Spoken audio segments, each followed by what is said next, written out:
AuthorTube Audiobook Anthology, Volume 2, organized by Orla Hart.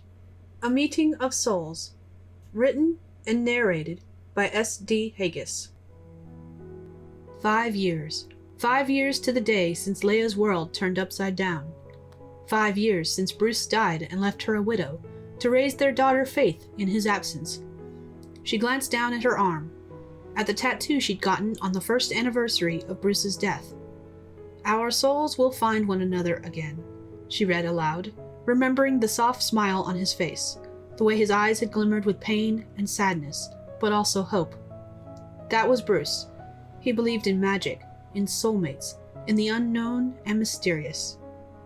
Leia, on the other hand, had always been a more practical person. Still, she got the words inked onto her arm, because they were Bruce's last, and she loved her husband dearly. He'd been her companion, her lover, her best friend, and she'd honored him in the only way she knew how. The dress in Leia's hands felt heavy. The small, nearly empty closet darkened and shrank before her. Sweat dripped down her brow, and she wiped her clammy hands on her jeans. Bruce had always been able to help her control her claustrophobia, but since his death, even something as small as stepping inside the closet with the door open made her heave for air and her heart pound against her ribcage. Leia's balance wobbled as she stretched up on her toes, trying to hang the dress without stepping inside the closet.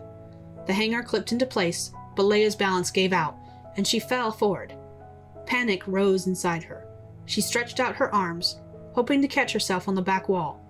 But where the wall should have been, she brushed nothing but air. A scream escaped her lips.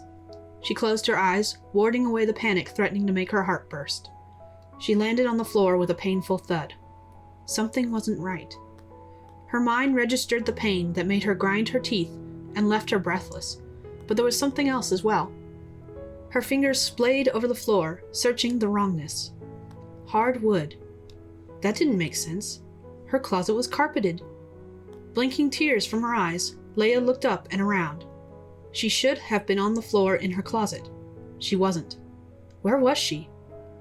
The floor beneath her was polished wood. Cherry, if she had to guess. Warm orange decorated the walls of what had to be the living room, if the large animal skin rug before the fireplace was any indication.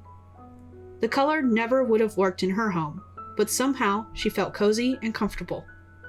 Beyond the rug, the wood flooring transformed into pale tile, marking the end of the living room and the beginning of the kitchen.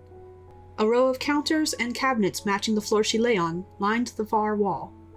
A bowl of fruit in the center of a round table was the only decoration Leia could see in the kitchen area, and besides the rug and fireplace, the living room seemed completely devoid.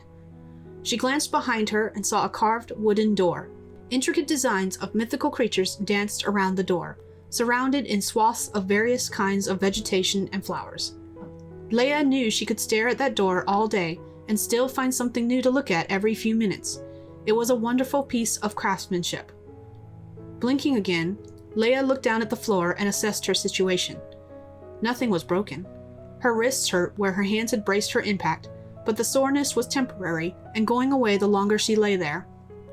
Her lungs worked properly, air filling and leaving them as it should. The large space around her was more open than her entire house, making it easier to breathe. Carefully, Leia rolled over on her back, sat up, and faced the door. She pushed her hair from her face and wondered what had happened. Unnatural.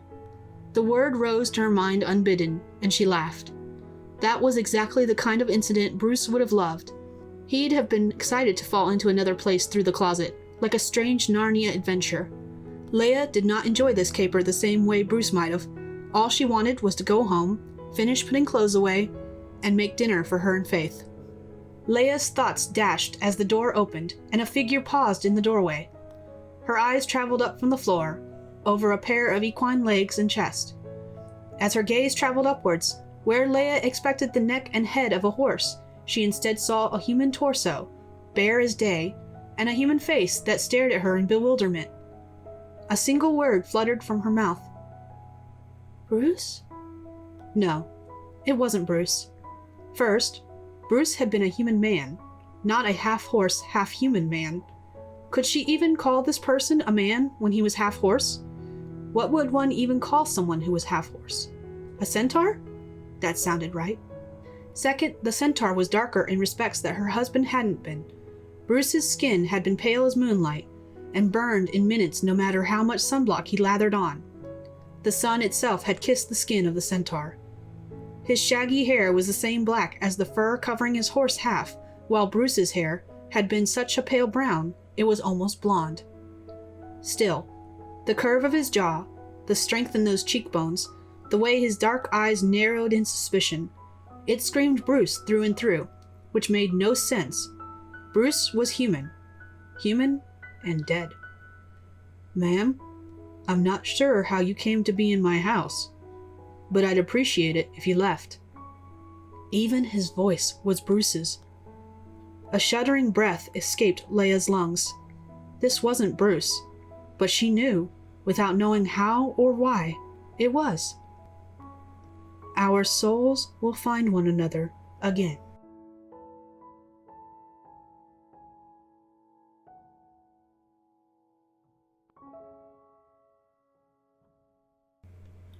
Thank you for listening to A Meeting of Souls, written and narrated by S.T. Haggis, from the AuthorTube Audiobook Anthology Volume 2, organized by Orla Hart.